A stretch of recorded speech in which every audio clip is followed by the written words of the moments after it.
Welcome everyone, my name is Becky and I like to read. Today I will be sharing with you my final Fave 5 video of this year, and I will be sharing with you my top 5 favorite fantasies. But before I get into that, let's put on the very last Santa hat that I own. This is as basic as it gets, and it's the Santa hat that started my collection. She's just got a bit of a fuzzier trim to her. And this is what started it all. So as usual, these are in no particular order except for the last one, which happens to be my favorite. Up first is The Bird King by G. Willow Wilson. This is a historical fantasy about two best friends. One of them works in this castle, and then the other one is a map maker, and he has the ability to make maps of places he's never seen. But one day, this group of people come along and they want to kidnap him. They want to use him for his ability. So he and his best friend run away and they board this ship. And they have been telling themselves stories about the Bird King their entire lives. He lives on this island. And so they think, what if it isn't a story? What if because he could make maps of places that never existed, that by telling this story, he has created this actual place? I thought it was a very diverse cast of characters with Hassan and Fatima. They are both, I believe, Muslim characters, and this is set around like the Spanish Inquisition, which I thought was really interesting. I don't read a lot of historical books set around that time period, so I found it really fascinating. I liked their platonic relationship. They had some hurdles that they had to get over, but I really enjoyed that. I also just loved the fantastical nature of this story. Next up, I have A Wizard's Guide to Defensive Baking by T. Kingfisher. This is actually a young adult fantasy, but I wanted to include it on here because it is one of my favorite just fantasies. So this is a story of a young girl. I believe she's about 14, and she works in a bakery. She has the ability to manipulate dough, and one day she shows up for work and there's this dead body in her bakery. And when she calls the authorities, she is sent to the city where they suspect she had something to do with it because she's the one who found the body. And she's like, no, I don't have anything to do with this, but they don't believe her.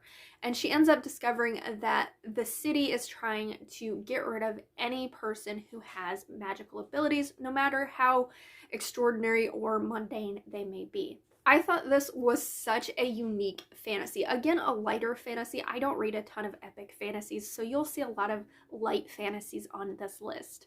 I loved the platonic friendships in here. I loved the dough magic that was involved. I didn't think I would like this because it involves wizards, and wizards typically aren't my thing, but I absolutely loved it. And I thought it was just such a clever, rather short fantasy book that I think if you're looking for something cozy to read, this would definitely hit the mark. Next up is one that I'm not actually sure you would classify as fantasy, but I'm gonna say it's fantasy, and that is The Witch's Heart by Genevieve Gornichek. This is a retelling of Angrboda, who is one of Loki's wives within Norse mythology. So it has mythology aspects to it, so I guess that could be considered fantastical to some people.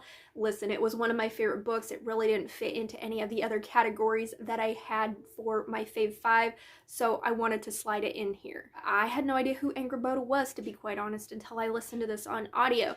She is one of Loki's wives. She gives birth to his 3 children, who are the monsters within Norse mythology. She has been banished by Odin because she refuses to tell him what's in the future. So she's just trying to get by. And then Loki shows up one day. They get into a relationship. She ends up pregnant. She ends up giving birth to these children.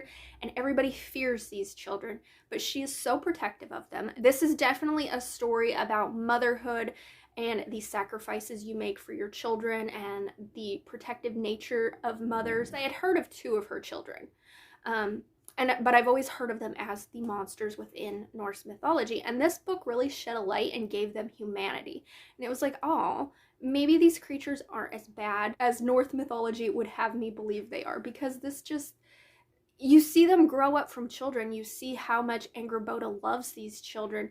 And it just gives them humanity that they haven't been given before. So if you were into Norse mythology, if you like your mythology retellings, I highly recommend this one. Next up is another T. Kingfisher book, and that is Sword Heart. Again, another light fantasy, and I would actually say this could be a fantasy romance as well.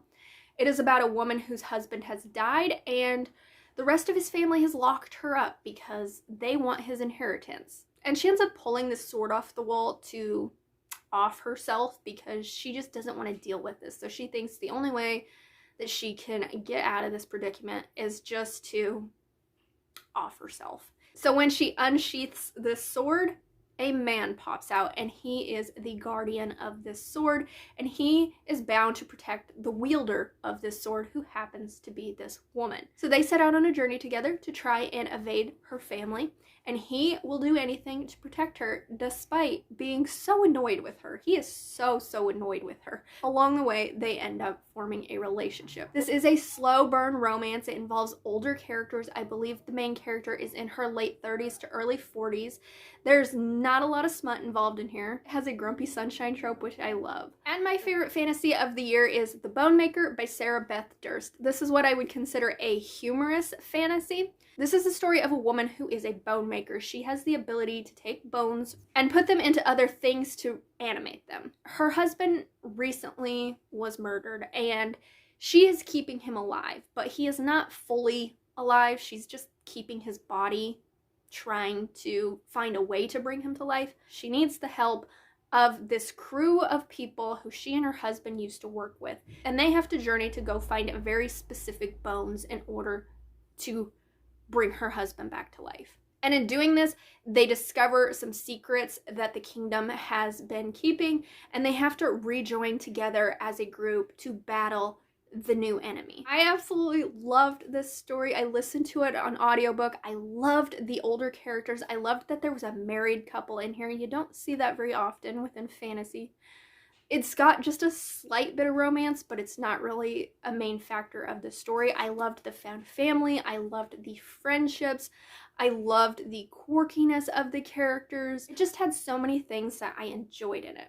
So if you're looking for a fun necromancy fantasy, I would highly recommend this one. Those were my 5 favorite fantasies of the year. If you read fantasy books, let me know down in the comments what has been your favorite fantasy of the year.